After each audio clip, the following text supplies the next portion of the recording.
Hello, everybody. Philip Lee returning with another episode of Civil War Chat. Today is Wednesday, the 10th of November, 2021. To subscribe, click on the subscribe button here in the lower right, and also to be notified when the new episodes come out, click on the notification bell in the far upper right. That's the way YouTube does it. It's strange, but that's what they do. So today's topic is rewriting reality. Well, I'm going to start off by sharing on my screen a picture.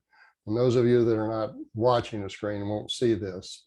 But if you do look on your screen, you'll see what I'm sharing here is this is an article. This is a picture that headlined an article from the New York Times during the last week, probably within the last few days. I can't remember, but I did make this picture because I wanted to show it. And it says, to steer China's future, Xi is rewriting its past. So Chairman Xi is rewriting the past of the communist China to steer the country's future. And of course, this is a criticism.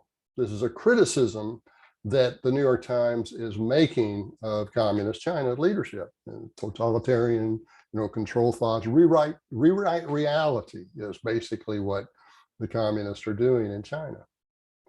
But the great irony, no one is so blind as the man who cannot see or will not see. I think that's it. And that is the New York Times. They came out with this so-called 1619 project that claims the American Revolution of 1776 was primarily motivated to perpetuate slavery. And the so-called 1619 project has many other lies, but the New York Times cannot see that they too are rewriting history to shape this country's future. They are rewriting, actually, they are trying to rewrite reality, because the 1619 project is a fantasy. Don't take my word for it. Look at the Yankee historians from James McPherson on down, Gordon Wood. They have condemned the 1619 project as not objective, and it isn't.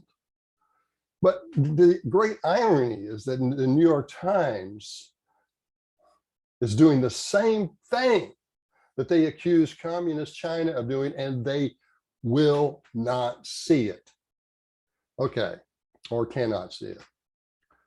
The reason for this is really stems from academia. When it comes to the history of the United States, particularly the Civil War and Reconstruction era, historians are swimming in a goldfish bowl. Academic historians are swimming in the goldfish bowl, and they are influencing nearly all of the other historians, and certainly the journalists that graduate from those universities to go into journalism. In this goldfish bowl, they cannot discover anything new of significance. What they do discover, if they send a PhD student out to go look under that little bubbling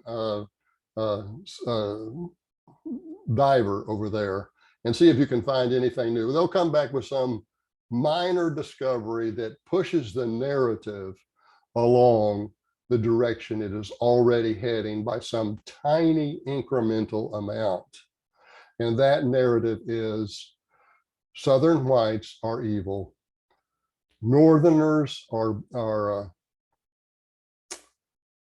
saviors, and Southern whites did nothing but spend all of their time trying to figure out how they can most effectively abuse blacks. That's essentially the narrative that they're telling, and they won't publish. They will not even permit anyone to speak another interpretation. So let me give you an example. You can just Google it and you'll find, debunking terrorists as a cause of the Civil War. And you'll find time after time after time, they debunk it, why the South did not secede over terrorists. But what they don't ever do is focus on Who really was going to war over the tariffs? It was the North that went to war to protect their tariffs. It was the North that wanted to keep imported goods out of North America, or at least below the line of the border between what I think was known as British North America, meaning Canada at that time. They did not want to lose their southern markets to imports from Europe. Now, the three leading industries in the United States, just at the manufacturing industries, just at the cusp of the Civil War, were cotton textiles, woolen textiles, and iron products.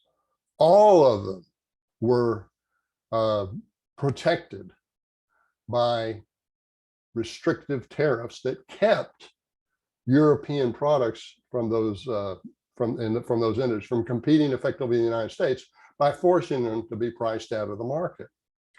So the North wanted to be sure that everybody in the United States continued to buy products from at least those three manufacturing sectors, and also the others that had protective tariffs. They wanted to be sure that these products were bought from domestic monopolies or near monopolies of manufacturing companies north of the Mason-Dixon line and the Ohio River. The North was the one that went to war over tariffs, not the South. And when they're swimming in that goldfish bowl that says you can only analyze tariffs from the perspective of the South, they will never come to that conclusion.